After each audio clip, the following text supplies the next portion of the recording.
And hello everybody, welcome back to Next UK. Ladies and gentlemen, Rachel Reeves was in the comments today. She announced that she will stick to her ironclad fiscal rules in the face of war in Iran, warning that Labour will not allow firms to exploit this crisis.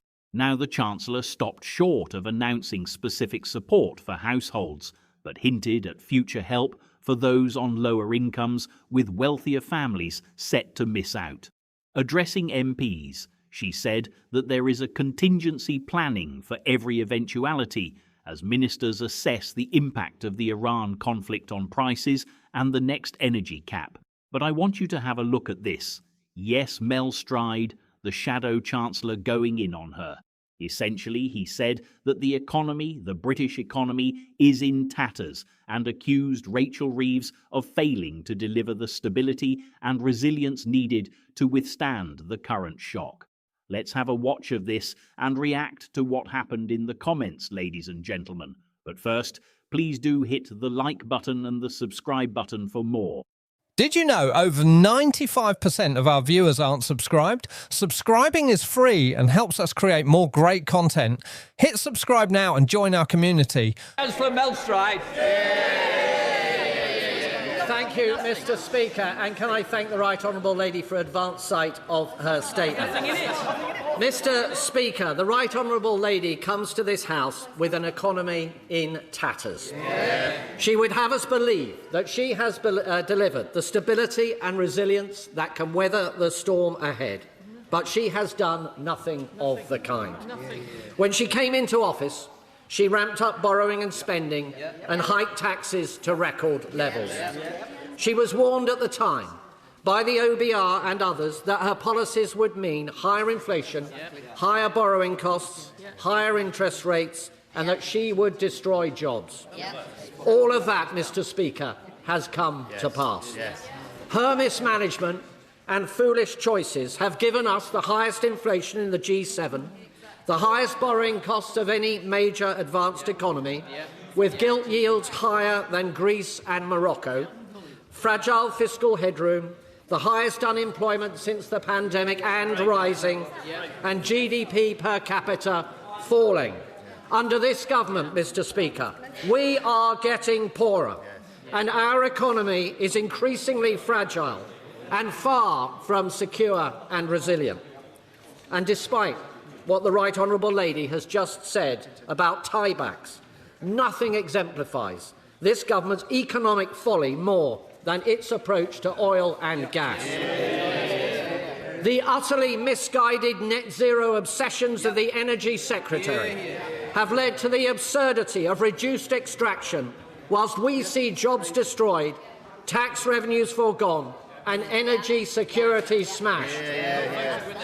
And the greatest tragedy of all, Mr. Speaker, that in Jackdaw and Rosebank we have fields ready to go. In just months, they could be pumping vital relief to millions. Jackdaw alone has enough gas to supply over 1.5 million homes. Yet the Right Honourable Lady has nothing to say on that matter. And less oil and gas extraction means greater dependency and less security. This road leads to ruin. On energy, on the cost of living, on jobs, on growth, on public finances, on every measure that matters, this Chancellor has left us weak, weak, weak. And in the face of this energy shock, there are millions who are about to suffer as a result. So with respect to her statement today, could I ask her, how many fuel retailers have yet to engage with the new fuel finder service? And can she comment on the widespread reports of technical glitches and out-of-date price information? She mentions a small modular reactor planned for Wilfer. But given the need, can she explain why she has chosen not to go ahead with the large-scale nuclear site that was signed off by the last Conservative government? And specifically on energy cost support, can I ask her, what fiscal capacity does the Right Honourable Lady believe she has to support those in need? What is her plan to ensure that any targeted approach truly reaches all those who are in need? And on the matter of targeting, In her statement, Mr Speaker, the Chancellor criticised the last Conservative government support package for not being targeted. But what she failed to mention is that the now Prime Minister was then urging for support to be universal. Indeed, he said at that time that Labour's approach would ensure, and I quote, that no household would pay a penny more on their bills. No consistency from the Right Honourable Lady. How is she going to ensure that support for those depending on heating oil reaches those who need it most? This support, Mr Speaker, will of course, under this government, be funded through the taxes of hard-working people. Indeed, the reduction to energy bills this April is simply being taken from bills and being dumped onto the shoulders of hard-pressed taxpayers. But it does not need to be this way. For is not the critical question this? Where is the control of public spending? Where is the renewed resolve to grasp the welfare bill, to get people off benefits and into work? I will tell you, Mr Speaker, it is nowhere, because the Right Honourable Lady is a captive of her own backbenchers, and she has brought our economy one step from its knees. She knows it, the country knows it, and now we must all brace ourselves for what is to come. Not from a position of strength, as the Right Honourable Lady is so desperate to have us believe, but from a position of weakness, of her own making. Chancellor of the Exchequer. I think that statement only revealed that the Shadow Chancellor is utterly out of his depth.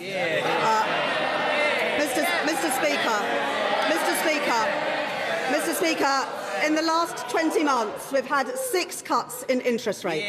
We have more than doubled the fiscal headroom compared with the headroom that I inherited from the party opposite. For the first time in 6 years, our deficit is less than 5% of GDP, and wages have increased by more than inflation for every single month that I have been Chancellor of the Exchequer, compared to the record of the previous Conservative government, which is the only parliament on record where people were poorer at the end of it than they were at the beginning. So I prefer my record to their record any day of the week. Now, Mr Speaker, the Shadow Chancellor says that we should act. Well, we have acted. But what the Shadow Chancellor fails to mention is that his party supported us being involved in this conflict.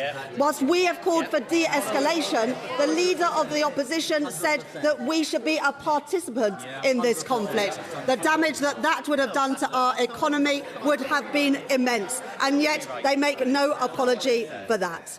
The Leader of the Opposition said yesterday about the Prime Minister that if he is creating a support package that is going to be done with taxpayers' money, then she thinks that we should be doing things that aren't going to cost the taxpayers' money. So on the one hand, you've got the Shadow Chancellor saying that we should do more and put in more money, and then you've got the Leader of the Opposition saying we shouldn't do anything. So where do the party opposite now sit on the £53 million support that we gave on heating oil? Because that was using taxpayers' money to support those who needed it most. It was the right thing to do, but now the Leader of the Opposition seems to suggest that that was the wrong thing to do.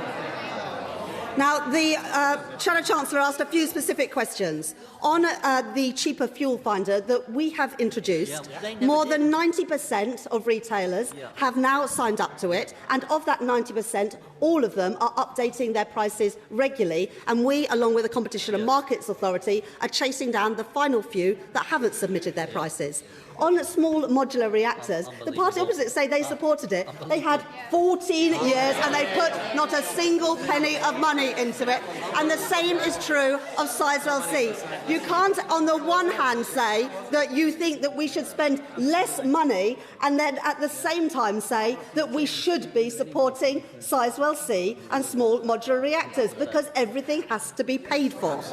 In terms of fiscal capacity, we have more than doubled the headroom compared to what I inherited from the Conservatives. It was less than £10 billion when I became Chancellor of the Exchequer. It is now nearly £24 billion because of the actions that I have taken.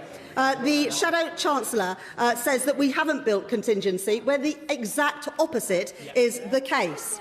Now, the Shadow Chancellor says, what about Rosebank and Jackdaw? Well, it was because of the failure to do the work properly that it was challenged in the courts.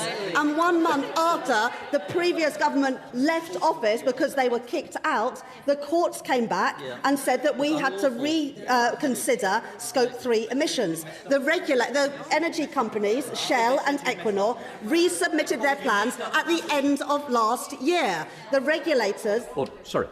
Between both of you, you can both go and have that discussion outside if you can't be quiet in here. Chancellor, next.